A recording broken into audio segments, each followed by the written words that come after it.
안녕하세요. 눈뜨는 인생입니다. 오늘 제가 읽은 책은 간헐적 몰입, 저자는 조우석, 출판사는 라이스메이커입니다.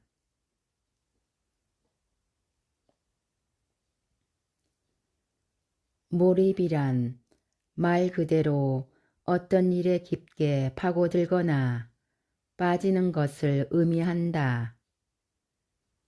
어떤 직업이든 본인의 업무에 깊이 빠졌을 때가 있겠지만 배우란 직업이 특히 몰입을 설명하는데 적합하지 않을까 한다.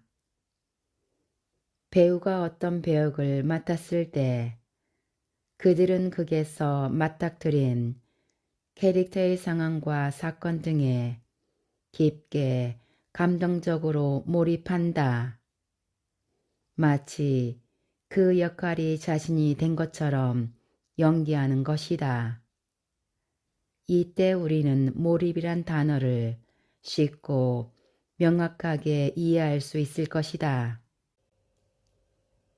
미하이 직센트 미하이 교수가 몰입의 기술을 통해 플로우는 어떤 행위에 깊게 몰입하여 시간의 흐름이나 공간, 더 나아가서는 자기 자신에 대한 생각까지도 잊어버리게 될 때를 일컫는 심리 상태를 의미한다.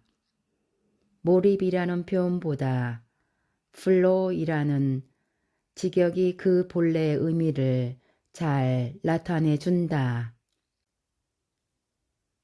누구나 이런 경험을 한 적이 있다. 플로우를 경험한 사람들은 이를 온전한 집중의 상태에 도달했다고 생각한다. 주의가 산만해지지도 않고 다른 생각이 끼어들 틈도 없는 것이다. 몸과 마음이 모두 깨어있는 동시에 일상적인 세상과는 단절된 듯한 고요하고 완벽한 집중의 상태, 그것이 바로 플로우의 경험이다. 대극의 원리. 우주 만물의 근본 법칙인 대극의 원리는 음과 양이 서로를 필요로 하고 서로가 보완이 되며 같이 있을 때 비로소 완전하며 전체이자 하나가 된다는 의미이다. 주역 대극의 상징은 이를 간단하고 명료하게 잘 보여준다. 이 대극의 원리를 우리가 몸소 체험할 수 있는 가장 쉬운 사례는 생명과 맞닿아 있는 우리의 호흡일 것이다. 호흡은 들숨이 있어야 날숨이 있고 날숨이 있어야 들숨이 있는 법이다. 만약 숨을 쉴 때 어느 한쪽만을 지나치게 강조하다가는 굉장히 곤란한 일이 발생하게 될 것이다. 우리의 인생도 삶과 죽음이 맞닿아 역동적 균형을 이루고 있다. 양과 어울리는 태양이 강한 낮 시간에 낮잠이나 명상과 같은 음의 영역을 함께 해주면 건강과 정신 컨디션 향상에도 큰 도움이 된다. 이렇듯 대극의 원리를 잘 아는 것은 우리 삶을 행복하고 풍요롭게 살아가는데 중요한 지혜가 된다. 이 대극의 법칙은 나 자신의 장점과 단점, 빛과 그림자를 온전히 수용하여 조화로운 사람으로 살아가는데도 큰 지혜를 선물해 준다. 우주 창조의 기본 원리인 대극의 원리에 따라 인간으로서 빛을 가진다면 필연적으로 동시에 그림자 역시 가질 수밖에 없다. 광기 어린 동물과 같은 모습도, 이성적으로 이해할 수 없는 모습도 나를 구성하는 다양한 요소 중 일부인 것이다. 이를 인정하고 수용할 수 없다면 온전한 자기 자신에 이르지 못한다고 융은 말한다. 그리고 더 나아가 이 그림자를 인정하고 수용하는 과정이 창의성과 긍정적 에너지를 얻을 수 있는 그 길이라고 융은 설명했다. 인간 내면의 그림자의 영역을 창조적 에너지가 숨어있는 보물섬이라고까지 표현한 것이다. 디즈니 만화 영화 알라딘에서는 커다란 호랑이 동굴 밑에 바로 지니의 램프가 숨겨져 있는데, 이는 칼융이 말한 우리 내면의 그림자가 내포하고 있는 창조적 에너지와 잠재력을 상징적으로 묘사한 부분이다. 따라서 대극의 원리를 이해하는 것은 자기 수용과 자기 사랑에 있어서도 큰 영향을 미친다. 사실 자신의 단점까지 인정하고 받아들이는 것은 매우 힘든 일이다. 보통 쉽게 자신의 장점이나 강점은 수용하면서도 단점과 약점은 거부하고 밀어낸다.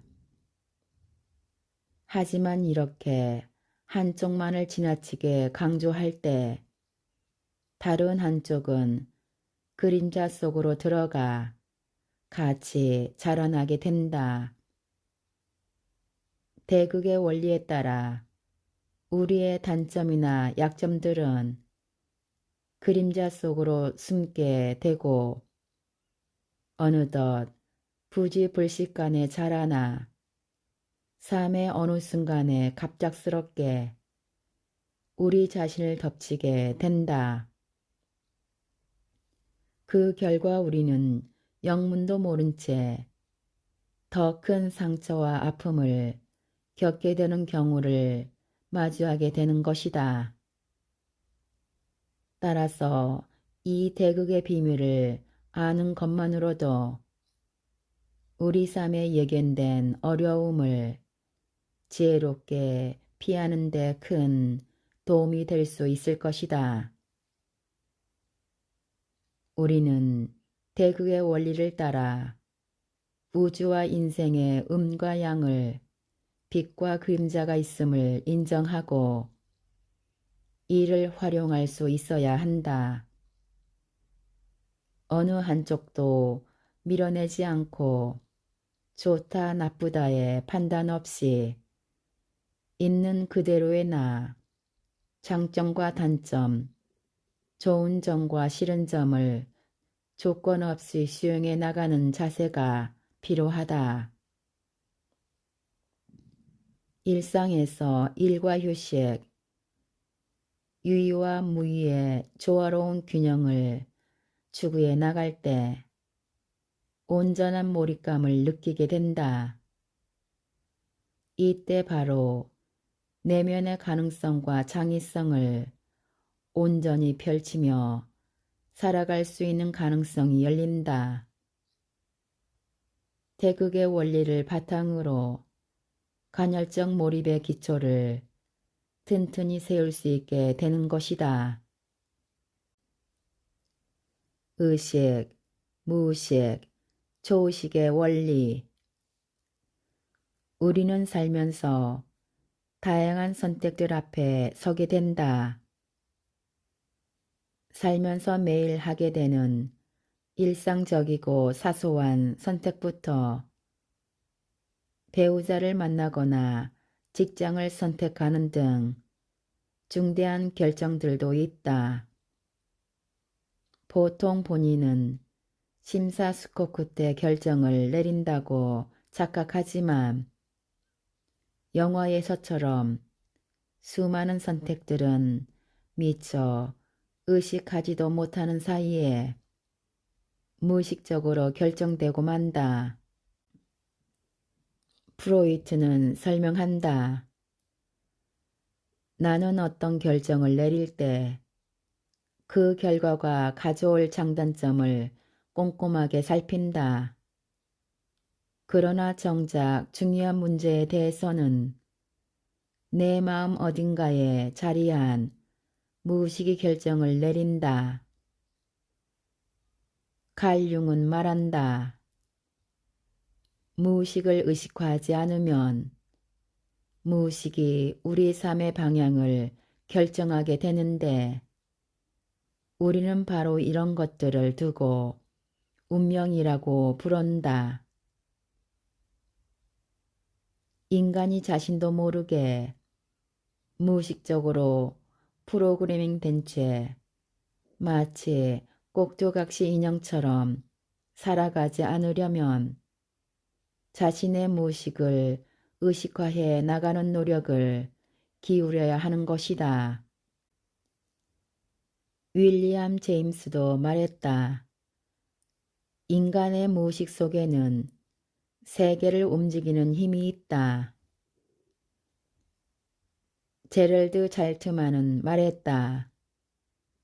인간의 인식 활동 중 무의식이 차지하는 비중이 95%이며 의식은 단 5%에 불과하다. 티모시 윌슨도 같은 의견을 펼친다.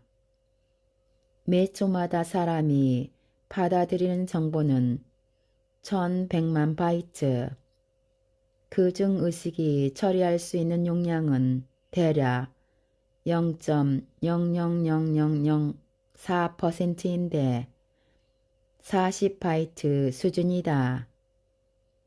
우리의 의식은 빙산 위의 눈덩이 하나에 지나지 않는다.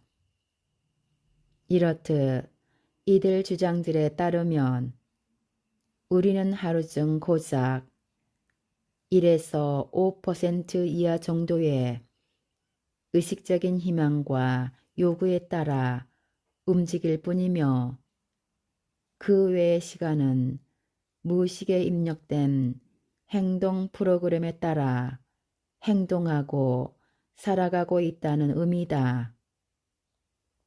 따라서 주도적인 삶을 살아가고 싶은 이들이라면 너무 익숙해 인식조차 못했던 자신의 행동들을 다시 한번 돌이켜 봐야 할 것이다. 이러한 무의식을 의식화할 수 있다면, 즉 자신의 무의식적인 패턴을 인식할 수 있게 된다면 어떨까? 사실 수면 아래 거대한 빙산과 같은 방대하고 불가해한 무의식을 모두 의식화한다는 것은 불가능하겠지만 그래도 우리가 할 수 있는 한 의식화해서 자신을 성찰할 수 있다면 꼭두각시와 같은 운명을 지닌 삶이 아닌 자신이 진정 원하는 삶으로 조금씩 다가설 수 있을 것이다. 정신과 전문의 스카펙은 말했다. 우리는 언제나 우리가 믿고 있는 자신보다 모자라거나 넘치는 능력을 갖추고 있다. 그러나 무의식은 우리의 참 모습을 알고 있다. 여러분이 자기 자신을 오랫동안 열심히 이해하려고 하면 자신이 거의 알지 못하는 마음의 큰 공간에 무의식적인 부분이 상상할 수 없는 보물 창고를 지니고 있음을 발견하게 될 것이다. 문제는 모든 것에 대한 우리의 무의식이 의식보다 더 큰 지혜를 지니고 있다는 것이다. 따라서 내 안에 있는 무의식의 부정적인 패턴을 의식화하여 수용하거나 변화시킬 수 있는 지혜를 갖는다는 것은 인생의 필수적인 과제라 할 수 있다. 초의식이란 의식과 무의식을 초월한 의식의 세계를 의미한다. 우리가 간헐적 몰입을 통해 궁극적으로 깨우고자 하는 것이 바로 이 초의식이다. 초의식 상태에 다다르면 제로 포인트 필드와 연결되는데 이때 사고력과 창조력, 기억력이 놀랍게 활성화되어 자신의 잠재력과 내재된 전재성을 최대로 발휘할 수 있는 상태가 된다. 이렇게 의식하는 마음을 넘어 나도 모르는 내 마음인 무의식과 초의식 원리에 대한 이해를 바탕으로 나를 새로운 차원에서 인식하는 것은 간헐적 몰입의 삶을 위한 중요한 지혜가 된다. 가짜나 진짜나의 원리. 각 분야의 최고 경지에 오른 사람들을 가끔 만날 수 있다. 운동선수나 예술가처럼 전부적 재능을 타고난 것은 물론 방대한 연습 시간까지 더해져 세계 최고 수준의 그야말로 그랜드 마스터가 된 사람들이다. 이들에게 도대체 당신의 경쟁자는 누구냐고 묻는다면 10중 8구 이렇게 대답할 것이다. 바로 나 자신이라고 말이다. 그들은 그렇게 스스로를 넘어서 자신을 초월한 경지에 이른 것이다. 간헐적 몰입을 기반으로 한 라이프 스타일로 살아갈 수 있으려면 우리 안에는 두 명의 나가 있다는 사실을 알고 궁극적인 인생의 목적이 진정한 내가 되기 위해 사는 것임을 깨닫는 것이 굉장히 중요하다. 왜냐하면 어떤 내가 삶을 주도하느냐에 따라 인생이 달라지기 때문이다. 행복하고 충만한 삶을 살 수 있을 것인가? 아니면 불안과 초조와 산만함으로 불행한 삶을 살아갈 것인가는 바로 두 가지 나로 인해 결정된다. 사실 우리 안에 두 명의 내가 존재한다는 진실을 담고 있는 동화를 어린 시절부터 들어왔다. 바로 안데르센 유명한 동화 미운 오리 새끼이다. 백조로 태어난 미운 오리 새끼는 단 한 번도 오리인 적이 없었지만 오리 사이에서 자라난 자신을 못난 오리라고 즉 에고라고 잘못된 동일시를 하게 된다. 미운 오리 새끼는 백조라는 진정한 자신의 정체성은 잊은 채 주변의 인정을 갈구하며 예쁜 오리가 되기 위해 헛된 노력을 하다가 갖은 고난을 겪는다. 그러다가 혹독한 겨울까지 지내고 간신히 살아남아 성체 백조가 되어 물에 비친 자신의 모습이 백조임을, 즉 셀프임을 인식한 후에야 진정한 자신인 백조로 날아오르게 된다. 이 이야기가 바로 에고와 셀프의 깊은 지혜를 담은 동화다. 마치 자신을 미운 오리 새끼로 착각한 백조처럼 우리 역시 가짜 나인 에고가 자신이라고 믿으며 근본적으로 가능하지 않은 예쁜 오류가 되기 위해 아등바등 살아가고 있는 것은 아닐까. 만약 우리가 외모, 학력, 직업, 재산 등 진정한 나일 수 없는 것들과 자신을 동일시하며 남들이 설정해 놓은 기준에 맞추어 살아가기 위해 아등바등하며 예쁜 오리가 되려고 허상의 삶을 살아가고 있다면 말이다. 이렇게 내가 아닌 타인에게 내 전체 삶을 맡겨놓고는, 아니 맡긴지도 모른 채 소모적으로 살아간다는 언젠가는 인생의 고비를 필연적으로 마주하게 될 것이다. 깊은 공허감과 덧없는 후회에 시달리며 내가 원하는 것은 이런 삶이 아니었다라고 허탈하게 말하게 될지도 모르는 것이다. 영웅의 여정 서사구조는 인생에서 진정한 나, 셀프를 찾아가는 여정과 다름없다. 편안한 일상에서 낯설고 어색한 전혀 다른 비일상으로 나아갈 때 우리는 성장할 수 있다. 안주하지 않고 끊임없이 도전하며 자신을 초월해 나가야 하는 우리의 인생이 바로 영웅의 여정인 것이다. 그리고 이것은 결코 쉬운 일은 아니기에 다름 아닌 영웅의 여정이라고 일컫는 것이다. 무의식으로 자신과 동일시해온 에고의 존재를 알아차리고 이를 극복해 나아갈 때 비로소 셀프에 다다를 수 있는 험난하면서도 흥미진진한 모험이자 여전히 시작되는 것이다.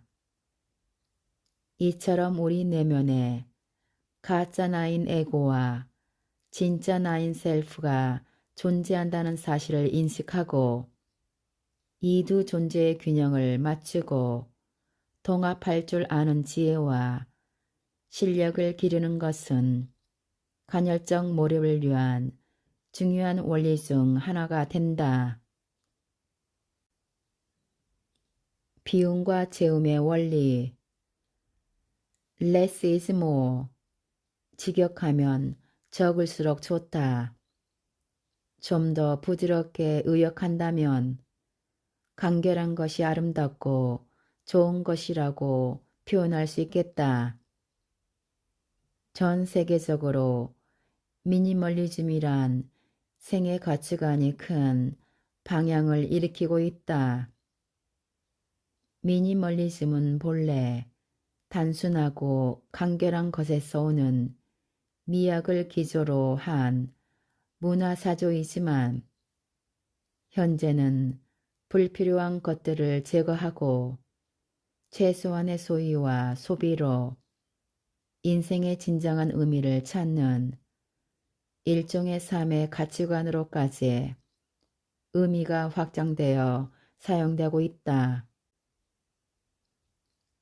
부족함이 없는 이 시대에 무언가를 비워내는 일은 언뜻 불필요한 듯 들리지만 너무나 필요한 일이다.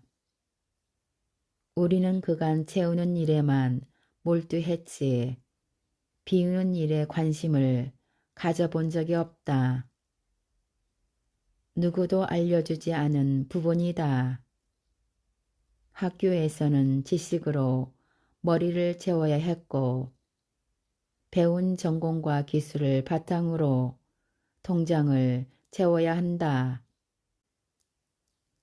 힘겹게 채운 통장은 다시 타인이 규정하는 나에 맞추어 살기 위해 아파트와 자동차, 비싼 가방으로 비워진다. 결국 이런 무의식적인 패턴을 무한 반복하며 생을 보내게 되는 것이다. 반대로 비움이란 어떤가? 먼저 내 주변을 가득 채운 물건에 대해 다시 생각한다. 그리고 다시 그 가치에 대해 숙고한다. 정말로 필요했던 것일까? 앞으로 내게 필요한 것일까? 불필요했다면 나는 왜 이 물건들을 사기 위해 그토록 많은 시간과 돈을 낭비하며 지냈던 걸까? 무언가를 버리고 비워내는 일은 결국 필요와 불필요, 적합과 부적합을 가려내는 분별력을 기우는 일인 동시에 자신이 진심으로 원하는 것이 아니라면 쓸데없는 에너지의 낭비를 없애는 작업이다. 그리고 자신도 모르게 새어나가고 있던 에너지를 온전히 원하는 방향으로 흐르게 할 수 있는 상태로 만드는 과정이기도 하다.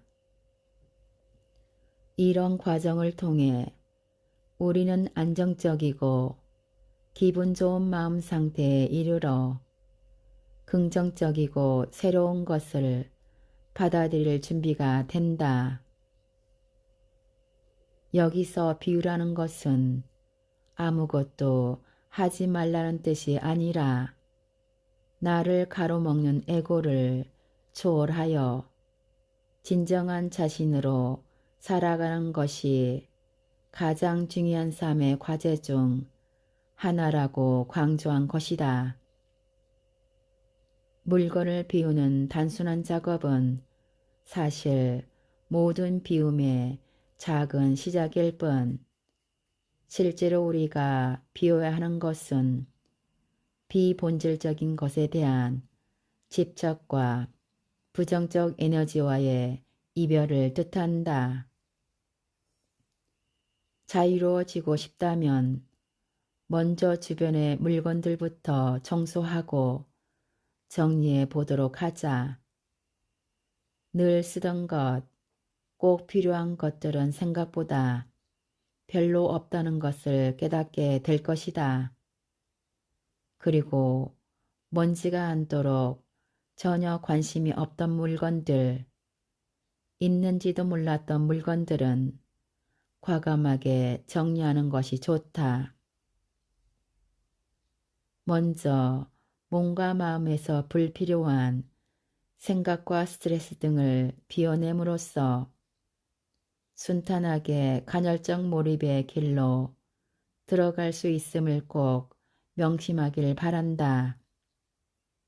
휴식과 비움의 순간이야말로 간헐적 몰입의 문을 열 수 있는 중요한 열쇠가 된다. 그러니 오늘이라도 당장 나를 둘러싸다 못해 잠식하고 있는 물건들이 있다면 하나하나 정리하고 청소하면서 불필요한 것들로부터 해방감을 느껴보길 바란다. 그리고 이를 통해 비워진 마음의 변화에 주의를 기울여 보기를 권한다. 애쓰지 않는 삶, 최소 노력의 원리. 세계적인 사상가이자 의학자이기도 한 디펙 조프라 박사는 밀리 언셀러, 성공을 부르는 7가지 영적 법칙에서 최소 노력의 법칙을 소개한다. 자연이 돌아가는 모습을 찬찬히 관찰해 보면 그 안에는 가장 적은 힘, 즉 최소의 노력이 들어가고 있음을 알 수 있다. 풀은 자라려고 애쓰지 않아도 그냥 자라고, 꽃은 피어나려고 애쓰지 않아도 핀다. 물고기는 헤엄치려고 애쓰는 것이 아니라 그저 헤엄칠 뿐이다. 새들은 날려고 애쓰지 않아도 난다. 이것이 그들의 본성이다. 지구는 지축을 중심으로 돌려고 애쓰지 않는다. 지구의 본성은 눈이 핑핑 돌 만큼 빨리 자전하면서 우주 공간 속을 돌진하듯 공전하는 것이다. 방긋방긋 웃으며 기뻐하는 것은 아기의 본성이다. 환히 빛나는 것은 태양의 본성이다. 반짝이는 것은 별의 본성이다. 그리고 자신의 꿈을 쉽게 힘 안 들이고 구체적인 형태로 이루어내는 것은 또한 인간의 본성이다. 인도의 오래된 철학인 베다 학문에서는 이 법칙이 노력 아끼기의 원칙으로 또는 적게 행하고 많이 이루기의 원칙으로 알려져 있다. 결과적으로 우리가 원하는 것을 무엇이든 얻을 수 있는 궁극적인 비밀은 그것을 필요로 하지 않으면서 원하는 것이다. 결과에 집착하지 않을 때 비로소 목표로 하는 것을 방해하는 모든 것과 단절할 수 있다. 당신이 목표를 천명하고 그것의 달성에 관계없이 당신이 행복할 때만 끌어당기는 힘이 작동한다. 이것은 미묘한 균형의 문제다. 동시에 우주의 원리가 작동하는 비밀이기도 하다. 다시 말해 당신이 일상생활 속에서 어떤 목표를 달성하려고 분투할 때 당신 속에 존재하는 또 다른 자아가 이것을 방해하기 시작한다. 그러나 당신이 내면의 평온함을 유지하고 그 평온함을 당신 힘의 원천으로 삼아 당신이 바라는 소망의 흐름에 자연스럽게 몸을 맡길 경우 그 소망을 이룰 가능성은 훨씬 높아진다. 당신이 유지하는 평화가 평화를 부를 것이다. 우주는 굳이 애쓰지 않고도 자연스럽게 존재한다. 들판의 풀과 꽃, 하늘의 새, 바다의 물고기는 자기 본성대로 살아간다. 우리 역시 원하는 것을 얻으려면 결과에 집착하지 않아야 한다. 강제적이고 무리한 노력은 또 다른 자의 반발을 불러오기 때문이다. 자연의 흐름처럼 당신이 원하는 목표를 향해 자연스럽게 나아갈 때 그 꿈과 목표를 이룰 가능성이 훨씬 높아진다. 성과는 단순한 시간과의 싸움이 아닌 지혜로운 에너지 관리의 문제라는 것을 깨달아야 한다. 이것이 바로 지금 시대에 필요한 새로운 성공 공식이다. 내가 진심으로 원하고 나아가야 할 방향을 제대로 인식하고 그에 필요한 충분한 노력을 기울인다. 이 좋은 노력은 그 과정이 나를 혹사시키지 않는다. 자신과의 대화를 거듭하고 성장하는 시간이다.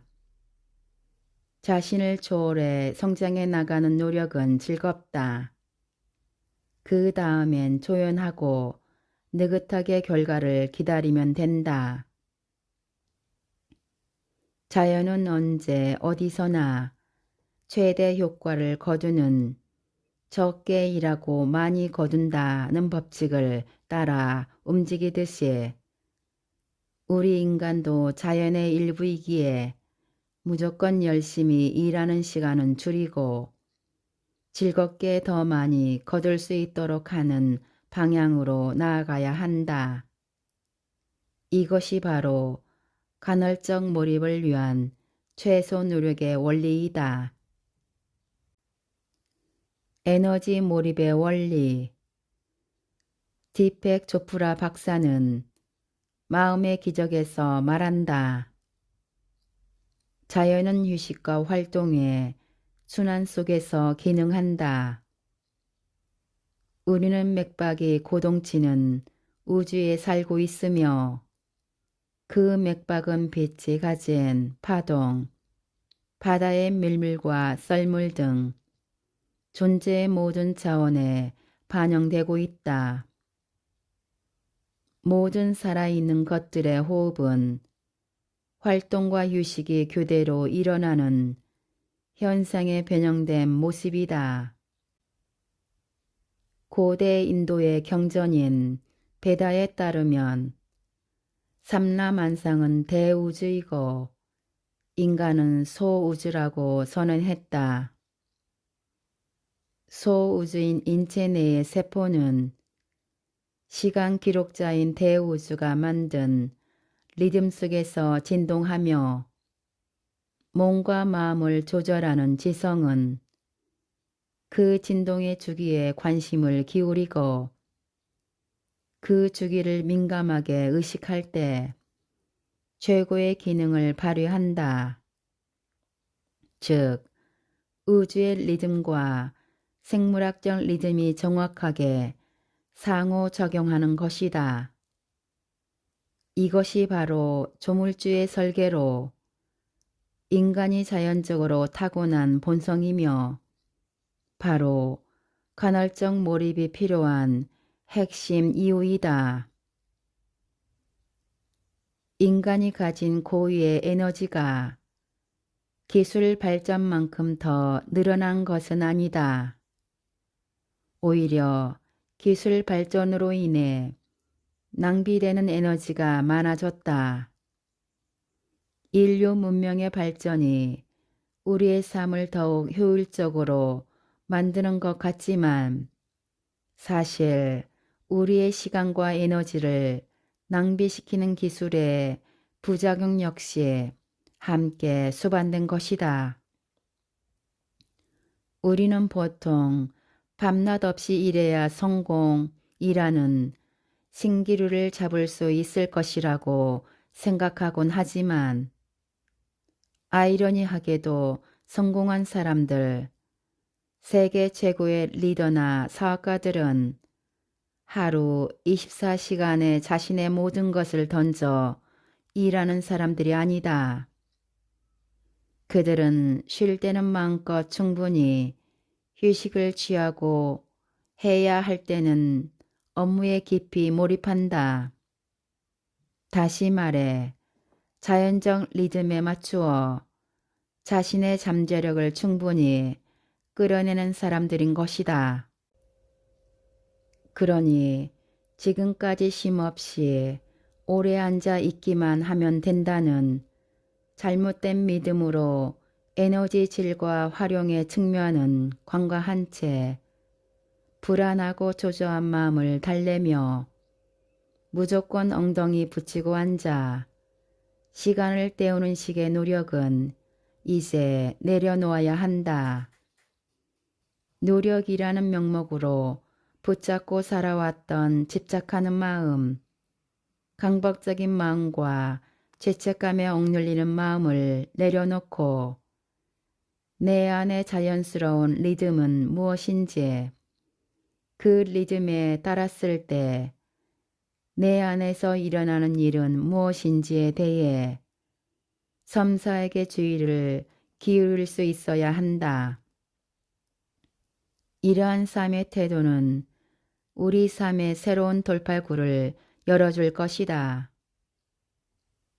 우리의 몸과 정신, 영혼에 흐르는 에너지의 파도를 타고 서핑하듯 자유롭고 즐겁게 살아가는 것. 그것이 바로 에너지 몰입의 원리가 가능케 하는 멋진 삶이다. 공명의 원리. 우리는 생각, 취향이나 관심사, 사회적 지위가 비슷한 사람들끼리 서로 끌어당겨서 함께 모이는 현상을 보고 끼리끼리 모인다 또는 유유상종이라는 말로 묘사하곤 한다. 그리고 SNS의 발달로 인해 이러한 유유상종 현상은 더욱 가속화되어 가고 있다. 하지만 이 유유상종 현상은 단지 사람들 사이에서만 발견되는 현상은 아니다. 공명이란 서로 같지 않은 것이 일치를 이루어 진동하는 것을 의미한다. 예를 들어 가장 강력한 리듬의 파동을 가진 주시계를 따라서 주변 시계들이 공명한다. 이런 주시계들과 마찬가지로 우리의 정신적 파동도 동조 현상을 따른다. 시크릿 같은 책을 통해 잘 알려진 끌어당기는 힘이란 바로 이런 동조 현상 때문에 발생하는 것이다. 자신이 가장 강하게 생각하고 믿는 것이 그와 비슷한 리듬과 파동을 지닌 것들을 끌어들이는 것이다. 1993년 미 육군의 연구팀은 사람으로부터 분리된 세포가 멀리 떨어져 있어도 서로 연결되어 있는지 실험했다. 사람의 세포와 DNA 샘플을 채취한 뒤 특별히 고안된 장치에 넣어 수십 킬로미터 떨어진 곳에 있는 샘플 제공자의 감정에 반응하는지 관찰한 것이다. 실험의 감정과 세포의 반응 시간 차이는 번번이 제로였다. 감정이 생기는 즉시 세포와 DNA가 영향을 받았다는 말이다. DNA가 같은 방에 있든 수백 킬로미터 떨어져 있든 결과는 마찬가지였다. 이 실험을 통해 세포와 DNA는 에너지장을 통해 서로 연결되어 소통하며 그 영향력은 거리와 상관이 없음을 알 수 있게 되었다. 아울러 인간의 감정은 살아있는 DNA에 직접적인 영향을 준다는 사실이 밝혀졌다. 세상 만물은 연결되어 있고 한때 하나였던 것은 서로 이어져 있다는 사실이 실험을 통해 증명된 셈이다. 이러한 놀라운 실험들을 통해 우리는 우리가 연결되어 있으며 이 연결성으로 인해 공명현상이 작동됨을 이해할 수 있다. 정리해서 말하자면 우리의 생각, 말, 감정과 유사한 에너지 파동을 지닌 것들이 함께 진동하며 끌어당기는 현상이 공명의 원리이다. 제로 포인트 필드의 원리.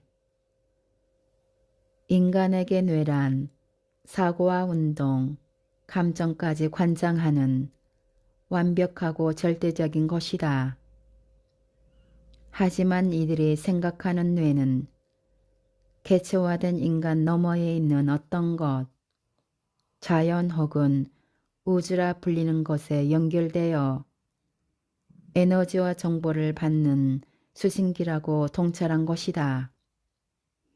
마치 유튜브나 페이스북 같은 SNS가 인류를 연결하여 한 개인의 지능을 초월하는 거대한 집단 지성을 이루어내듯이 실제 우리의 뇌도 한 개인에 국한되는 것이 아니라 자신 너머의 어떤 것, 내 무의식과 초의식 너머의 깊은 우주에 연결될 수 있음을 의미한다.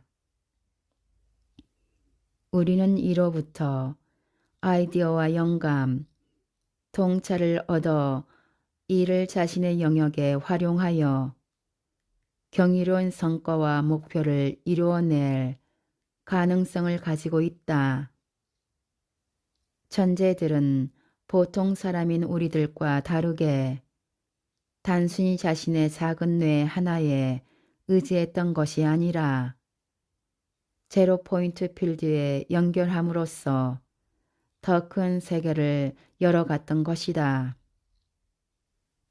제로 포인트 필드와 연결될 때 우리의 뇌는 어떻게 달라질까? 제로 포인트 필드에 연결되어 있을 때에 나는 평소에 알고 있던 나와는 완전히 다른 정체성을 띈다.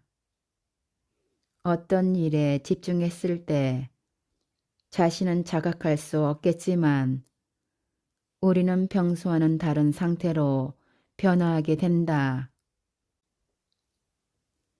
이러한 단순한 집중의 단계에서 더 나아가 몰입과 합일의 단계에 이르러 제로 포인트 필드에 온전히 연결된다면 우리는 평상시의 몸과 마음의 상태를 넘어서게 된다. 평소 생활할 때의 뇌파 상태인 베타파 영역을 벗어나 창의성 발현이 용이해지는 알파파의 영역을 넘어 세타파, 델타파, 감마파 상태로 들어간다. 이에 따라 자율신경계와 연결되는데 자율신경계가 활성화되면 심장, 뇌, 몸 에너지 장에 일관성과 온전함을 더하면서 질서와 균형을 되찾아주며 몸의 모든 부분들도 일관성 있게 움직이게 된다. 이러한 일상의 시공간을 뛰어넘은 초의식 상태로 제로 포인트 필드에 연결되는 것이다. 우리는 이 제로 포인트 필드에 시공을 초월해 홀로그램 구조도 저장된 모든 정보와 연결될 수 있게 된다. 이렇듯 마음이 초의식 상태가 되면 시공간을 초월한 직감과 동시성이 발생할 수 있는 최적의 조건이 될 수 있다. 이것이 바로 우리 안의 잠재력, 창의성을 극대화시키는 비결인 것이다. 라디오에서 클래식 방송의 주파수를 맞추면 이에 동일한 진동 주파수를 지닌 클래식 음악의 정보가 흘러나오는 것처럼 우리가 제로 포인트 필드에 진동 주파수를 맞출 때 영광과 정보와 방대한 에너지가 흘러 들어오게 된다. 같은 원리로 간헐적 몰입을 통한 긴장과 이완의 균형 잡힌 리듬과 박자로 우리의 생체의 에너지의 리듬과 박자가 제로 포인트 필드의 리듬과 박자와 일치하게 될 때, 그때 우리는 지나치게 애를 쓰지 않아도 삶이 저절로 흘러가는 자연적인 최고의 몰입감을 경험하게 된다. 이렇게 제로 포인트 필드에 주기적으로 연결하면서 내 안의 잠재력과 창의성을 마음껏 발휘하며 살아갈 수 있도록 돕는 것이 바로 간헐적 몰입의 궁극의 목표다. 우주 만물이 에너지와 정보이고 우주 만물은 서로 연결되어 있으며 이 에너지와 정보의 근원인 제로 포인트 필드가 존재한다면 결국 어떻게 이 제로 포인트 필드에 깊은 차원으로 연결되어 영감을 받고 강력한 에너지를 공급받을 수 있느냐가 우리 인생을 좌우하는 궁극적인 핵심 포인트가 되는 것이다. 간헐적 몰입을 통해 우리의 진동 주파수를 제로 포인트 필드에 조율하여 우주와 자연의 에너지의 흐름에 맞추어 창조력을 최대한 발휘하고 우리의 삶을 그 잠재력의 한계까지 확장하며 나답게 자유롭게 충만하게 살아가는 삶, 상상만 해도 멋지지 않은가?